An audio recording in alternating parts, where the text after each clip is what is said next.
জীবনের চাহিদা আর প্রাপ্তি দুটো সর্বদাই সমান সমান দূরত্ব বজায় রেখে চলে। এই আমি একটা সময় যখন হাই স্কুলে যাইতাম তখন আমার খুব ইচ্ছা ছিল, আমি হেঁটে যাইতাম, পায়ে হেঁটে। খুব ইচ্ছা ছিল যে যদি একটা সাইকেল হতো তাহলে দ্রুত যেতে পারতাম। কিন্তু আজ আমি এখন বাইক চালাই, বাইকে যাতায়াত করি, তবুও যেন আমার আশার শেষ নেই। এই বাইকটা পুরনো, যদি ভালো একটা বাইক হতো বা নতুন মডেলের একটা বাইক হতো কত না ভালো হতো। এটাই জীবন, আসলে এটাই বাস্তবতা।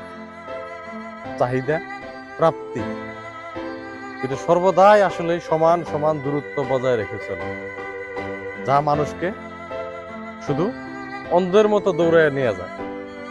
মানুষ এই চাহিদার প্রাপ্তি এই দুইটাকে সমানে সমানে চালানোর জন্য যুগের পর যুগ মানুষ শুধু দৌড়াচ্ছে আর দৌড়াচ্ছে, সকাল থেকে রাত অবধি পর্যন্ত দৌড়াচ্ছে আর দৌড়াচ্ছে। কিন্তু চাহিদা আর প্রাপ্তি এই দুইটা জিনিস সত্যি কখনো একত্রিত চলে না, চলবে না কখনো, যদি সর্বদাই আসলে সমান সমান দূরত্ব বজায় রেখেই চলে। এই আমি, আমার হিস্টোরি।